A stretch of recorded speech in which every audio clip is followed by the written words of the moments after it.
ये दक्षिण भारत के प्रमुख राजवंश पल्लव वंश का संस्थापक श्री विष्णु 575 से 600 ईस्वी था। इसकी राजधानी कांची तमिलनाडु में कांचीपुरम थी। वह वैष्णव धर्म का अनुयायी था। किरातार्जुनीयम के लेखक भारवी विष्णु के दरबार में रहते थे। पल्लव वंश के प्रमुख शासक क्रमशः महेंद्र वर्मन प्रथम 600 से 630 ईस्वी, नरसिंह वर्मन प्रथम 630 से 668 ईस्वी, महेंद्र वर्मन द्वितीय 668 से 670 ईस्वी, परमेश्वर वर्मन प्रथम 670 से 700 ईस्वी, नरसिंह वर्मन द्वितीय 700 से 728 ईस्वी, नंदी वर्मन द्वितीय 730 से 800 ईस्वी। पल्लव वंश का अंतिम महत्वपूर्ण शासक अपराजित वर्मन 880 से 903 ईस्वी हुआ। मत विलास प्रहसन की रचना महेंद्र वर्मन ने की थी। महेंद्र वर्मन शुरू में जैन मतावलंबी था, परंतु बाद में तमिल संत अप्पर के प्रभाव में आकर शैव बन गया था। महाबलीपुरम के एक आश्रम मंदिर जिन्हें रथ मंदिर कहा गया का निर्माण पल्लव राजा नरसिंह वर्मन प्रथम के द्वारा करवाया गया था। रथ मंदिरों की संख्या 7 है। रथ मंदिरों में सबसे छोटा द्रौपदी रथ है, जिसमें किसी प्रकार का अलंकरण नहीं मिलता।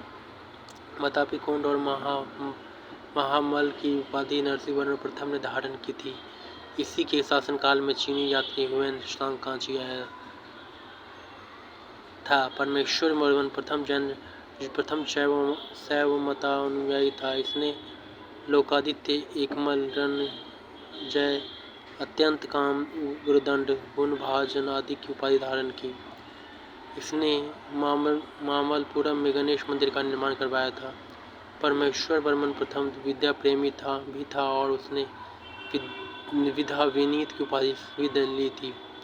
अरबों के आक्रमण के समय पल्लवों का शासक नरसिंह वर्मन द्वितीय था। उसने राजाओं में सिंह, आगम प्रिय, शास्त्रों का प्रेमी और शंकर भक्त, शिव का उपासक भी उपाधियां धारण की। उसने कांची कैलाश मंदिर का निर्माण करवाया, जिसे आज सिद्धेश्वर मंदिर भी कहा जाता है। इसी मंदिर के निर्माण से द्रविड़ स्थापत्य कला की शुरुआत हुई। महाबलीपुरम में शोर मंदिर का निर्माण भी नरसिंह वर्मन द्वितीय ने किया। कांची कैलाशनाथ मंदिर में पल्लव राजाओं और रानियों की आदमकद तस्वीर लगी है। 10 कुमार चरित्र के लेखक दंडी नरसिंह वर्मन द्वितीय के दरबार में रहते थे। कांची के मुक्तेश्वर मंदिर एवं वैकुंठ पेरुमल मंदिर का निर्माण नंदी वर्मन द्वितीय ने कराया। प्रसिद्ध संत व तिरुमंगई अलवार नंदी वर्मन द्वितीय के समकालीन थे। 9वीं शताब्दी में चोल वंश पल्लवों के विद्वान शेषों पर स्थापित हुआ। इस वंश के संस्थापक विजयालय 850 से 87 ईस्वी थे, जिसकी राजधानी तंजौर या तंजावुर था। तंजावुर का वास्तुकार कुंजरमल्लन राजराज पेरुचन था। विजयालय ने नर केसरी की उपाधि धारण की और निशुंभ सूदिनी देवी का मंदिर बनवाया। चोलों का स्वतंत्र राज्य आदित्य प्रथम ने स्थापित किया। पल्लवों पर विजय पाने के उपरांत आदित्य प्रथम ने कोदंडराम की उपाधि धारण की। चोल वंश के प्रमुख राजा थे परांतक राजा राजवन, राजेंद्र वन, राजेंद्र दो एवं कोलोतुंग। तक्कोलम के युद्ध में राष्ट्रकूट नरेश कृष्ण तृतीय ने परांतक को पराजित किया। इस युद्ध में परांतक वन का बड़ा लड़का राजा मारा गया। राजराज प्रथम ने श्रीलंका पर आक्रमण किया। वहां के राजा महिम 5 को भागकर श्रीलंका के दक्षिण जिला रोहन में शरण लेनी पड़ी।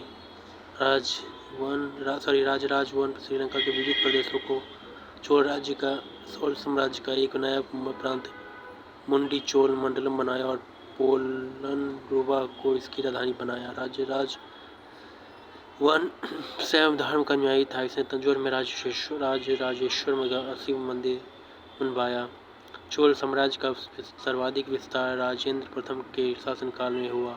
बंगाल के पाल शासक महिपाल को पराजित करने के बाद राजेंद्र प्रथम ने गंगईकोंड चोल की उपाधि धारण की और नवीन राजधानी गंगईकोंड चोलपुरम के निकट चोलगंगम नामक विशाल तालाब का निर्माण करवाया।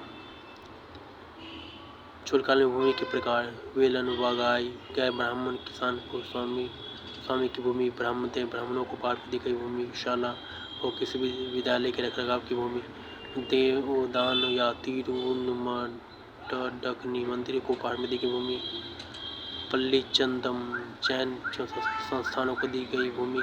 गजनी का सुल्तान महमूद राजेंद्र प्रथम का समकालीन था। राजेंद्र द्वितीय ने प्रकेसरी की एवं वीर राजेंद्र ने राज केसरी की उपाधि धारण की। चोल वंश का अंतिम राजा राजेंद्र तृतीय था। चोल एवं पश्चिम चालुक्य के बीच शांति स्थापित करने में गोवा के कदम शासक जयकेश प्रथम ने मध्यस्थ की भूमिका निभाई थी। विक्रम चोल अभाव एवं अकाल से ग्रस्त गरीब जनता से राजस्व वसूल कर चिदम्बरम मंदिर का निर्माण करवा रहा था। कुलोत्तुंग द्वितीय ने चिदम्बरम मंदिर में स्थित गोविंदराज विष्णु की मूर्ति को समुद्र में फेंकवा दिया। कालांतर में वैष्णव आचार्य रामानुजाचार्य ने उस मूर्ति का पुनरुद्धार किया और उसे तिरुपति के मंदिर में प्राण प्रतिष्ठापित किया।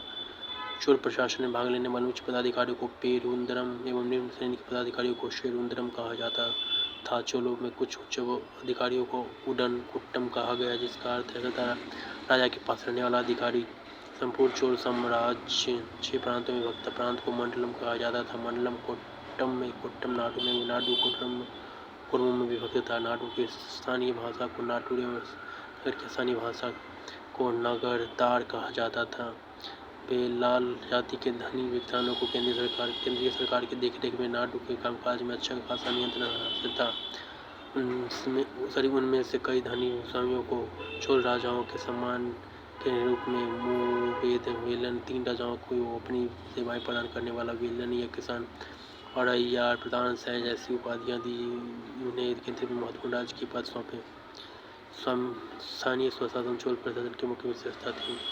पूर्व सर्वसाधारण लोगों की संपत्ति जिसका कार्य होता था सार्वजनिक कल्याण के लिए तालाबों और बगीचों के निर्माण हेतु गाँव की भूमि का अधिग्रहण करना।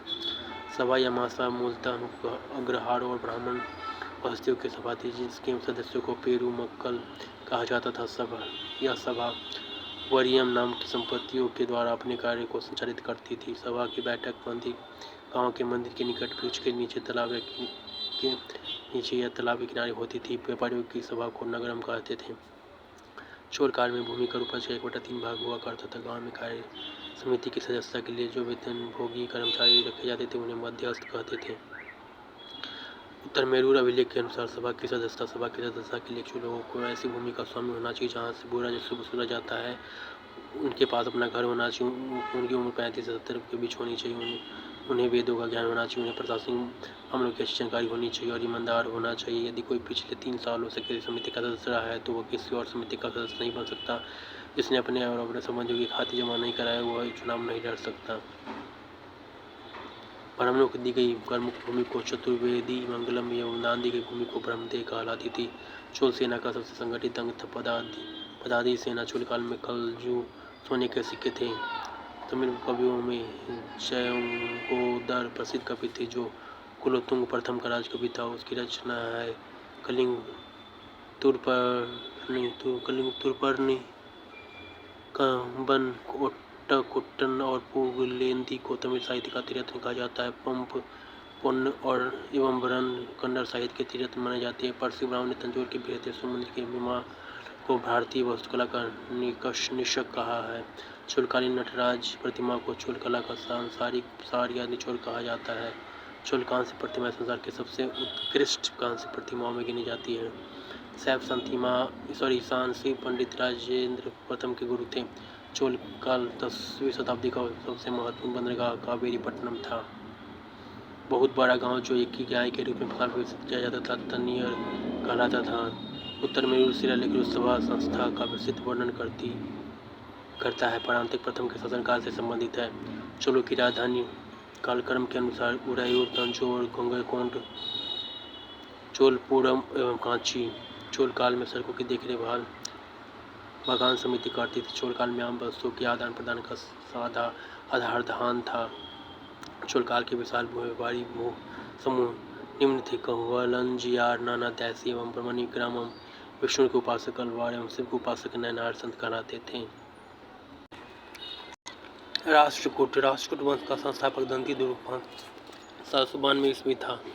शुरुआत में वो कर्नाटक के चालुक्य राजाओं के अधीन थे। इसकी राजधानी मणिकीर या मान्यखेत वर्तमान माल्यखेर को सोलापुर के निकट थी। राष्ट्रकूट वंश के प्रमुख शासक थे कृष्ण प्रथम, ध्रुव गोविंद तृतीय, अमोघवर्ष, कृष्ण द्वितीय, इंद्र तृतीय एवं कृष्ण तृतीय। एलोरा के प्रसिद्ध कैलाश मंदिर का निर्माण कृष्ण प्रथम ने करवाया था। जो राष्ट्रकूट वंश का पहला शासक था जिसने कन्नौज पर अधिकार करने हेतु त्रिपक्षीय संघर्ष में भाग लिया और करतिहार नरेश वत्सराज एवं भार नरेश धर्मपाल को पराजित किया। ध्रुव को परावर्ष धारावर्ष भी कहा जाता था। गोविंद तृतीय ने त्रिपक्षीय संघर्ष में भाग लेकर चक्रायुध एवं उसके संरक्षक धर्मपाल ने प्रतिहार वंश के शासक नागभट्ट द्वितीय को पराजित किया। पल्लव, पांड्य, केरल एवं गंग शासकों के संघ को गोविंद तृतीय ने परास्त किया। अमोघ वर्ष जैन धर्म का अनुयायी था। इसने कन्नड़ में कवि राजमार्ग की रचना की। आदि पुराण के रचनाकार जिनसे गणितसार संग्रह के लेखक महावीराचार्य एवं अमोघ वृत्ति के लेखक सकायन अमोघ वर्ष के दरबार में रहते थे। अमोघ वर्ष ने तुंगभद्रा नदी में जल समाधि लेकर अपने जीवन का अंत किया। इंद्र तृतीय के शासनकाल में अरब निवासी और मसूदी भारत आया। इसने तत्कालीन राष्ट्रकूट शासकों को भारत का सर्वश्रेष्ठ शासक कहा। राष्ट्रकूट वंश का अंतिम महान शासक कृष्ण तृतीय था। इसी के दरबार में कन्नड़ भाषा के कवि पोन्नन रहते थे, जिन्हें शांति पुराण की रचना की। कल्याणी के चालुक्य तैलभ द्वितीय ने 973 ईस्वी में कर्क को हराकर राष्ट्रकूट राज पर अपना अधिकार कर लिया और कल्याणी के चालुक्य वंश की नींव डाली। एलोरा और एलिफेंटा महाराष्ट्र गुफाओं का निर्माण राष्ट्रकूटों के समय ही हुआ। एलोरा को 34 शैलकृत गुफाएं हैं। एलोरा में 34 शैलकृत गुफाएं में से 1 से 12 तक बौद्ध, 13 से 29 तक हिंदू और 30 से 40 तक जैनों की गुफाएं 30 से 34 तक जैनों की गुफाएं हैं। बौद्ध गुफाओं में सबसे प्रसिद्ध विश्वकर्मा गुफा संख्या 10 है। इसमें एक छत है, वहाँ पर 2 मंजिली और 3 मंजिली गुफाएं भी हैं। इन्हें 2 थल या 3 थल नाम दिया गया है। एलोरा की गुफा 15 में विष्णु को नरसिंह अर्थात पुरुष के रूप में दिखाया गया है। एलोरा गुफाओं का सर्वप्रथम उल्लेख फ्रांसीसी यात्री थेविनेट ने 17वीं शताब्दी में किया था। राष्ट्रकूट शैव, वैष्णव, शाक्त संप्रदाय के साथ साथ जैन धर्म के उपासक भी थे। राष्ट्रकूटों ने अपने राज्यों में मुसलमान व्यापारियों को बसने एवं तथा इस्लाम के प्रचार प्रसार की स्वीकृति दी थी। चालुक्य वंश कल्याणी कल्याणी के चालुक्य वंश की स्थापना तैलभ द्वितीय ने की थी। राजधानी मान्यखेत। चालुक्य वंश कल्याणी के प्रमुख शासक हुए तैलभ प्रथम, तैलभ द्वितीय, विक्रमादित्य जैसी सोमेश्वर द्वितीय, विक्रमादित्य 6, सोमेश्वर 3 एवं तैलभ 3। सोमेश्वर प्रथम ने मान्यखेत से राजधानी हटाकर कल्याणी कर्नाटक को बनाया। इस वंश का सबसे प्रतापी शासक विक्रमादित्य 6 था। विज्ञानेश्वर विक्रमादित्य 6 के दरबार में ही रहते थे। मित्राक्षरा हिंदू विधि ग्रंथ याज्ञवल्क्य स्मृति पर व्याख्या नामक ग्रंथ की रचना महान विधिवेता विज्ञानेश्वर ने की थी। विक्रमांक देव चरित की रचना बिरहन ने की थी। इसमें विक्रमादित्य 6 के जीवन पर प्रकाश डाला गया है।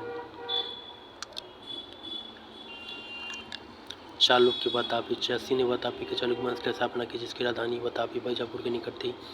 इस वंश के प्रमुख शासक थे पुलकेशिन प्रथम, कीर्तिवर्मन, पुलकेशिन द्वितीय, विक्रमादित्य, विनयादित्य एवं विजयादित्य। इससे सबसे प्रतापी राजा पुलकेशिन द्वितीय था। महाकूट सम्मिलेख से प्रमाणित होता है कि पुलकेशिन द्वितीय बहु सुवर्ण एवं अग्निष्टोम यज्ञ संपन्न करवाता था। जिनेन्द्र का मेघवती बंदी पुलकेशिन द्वितीय ने बनवाया था। पुलकेशिन द्वितीय ने हर्षवर्धन को हराकर परमेश्वर की उपाधि धारण की थी। इसे दक्षिणापतेश्वर की उपाधि भी धारण की थी। पल्लव वंशीय शासक नरसिंहवर्मन प्रथम ने पुलकेशिन द्वितीय को लगभग 642 ईस्वी में परास्त किया और उसके राजधानी बदायूं पर अधिकार कर लिया। संभवतः इसी युद्ध में पुलकेशिन द्वितीय मारा गया। इसी विजय के बाद नरसिंहवर्मन ने प्रतापी कुंड की उपाधि धारण की। होल अभिलेख का संबंध पुलकेशिन द्वितीय से है, लेकिन लेखक रवि कृति अजंता के एक गुहा चित्र में फारसी दूतमंडल को स्वागत करते हुए पुलकेशिन द्वितीय को दिखाया गया है। वातापी का निर्माणकर्ता कीर्तिवर्मन को माना जाता है। मालवा को जीतने के बाद विजयादित्य ने सकलोत्तर पथनाथ की उपाधि धारण की। विक्रमादित्य द्वितीय के शासनकाल में ही दक्कन में अरबों ने आक्रमण किया। इस आक्रमण का मुकाबला विक्रमादित्य ने के भतीजा पुलकेशिन ने किया। इस अभियान की सफलता का विक्रमादित्य द्वितीय ने इसे अवनिजनाश्रय की उपाधि प्रदान की। विक्रमादित्य द्वितीय की प्रथम पत्नी लोक महादेवी ने पट्टदकल में विरूपाक्ष महादेव मंदिर एवं तथा उसके दूसरी पत्नी त्रैलोक्य देवी ने त्रैलोकेश्वर मंदिर का निर्माण करवाया। इस वंश का अंतिम राजा कीर्तिवर्मन द्वितीय था। इसे इसके संबंधित दुर्ग ने परास्त कर एक नए वंश राष्ट्रकूट वंश की स्थापना की। ऐहोल को मंदिरों का शहर कहा जाता है। चालुक्य वंश बेंगी के चालुक्य वंश का संस्थापक विष्णुवर्धन था। इसकी राजधानी बेंगी आंध्र प्रदेश में थी। इस वंश के प्रमुख शासक थे जयसिंह प्रथम, नरेंद्रवर्धन, विष्णुवर्धन द्वितीय, जयसिंह द्वितीय एवं विष्णुवर्धन तृतीय। इस वंश के सबसे प्रतापी राजा विजयादित्य तृतीय था, जिसका सेनापति पांडुरंग था। चहमान या चौहान वंश का स्थापक वसुदेव था। इस वंश की प्रारंभिक राजधानी अक्षी छत्र थी। बाद में अजयराज द्वितीय ने अजमेर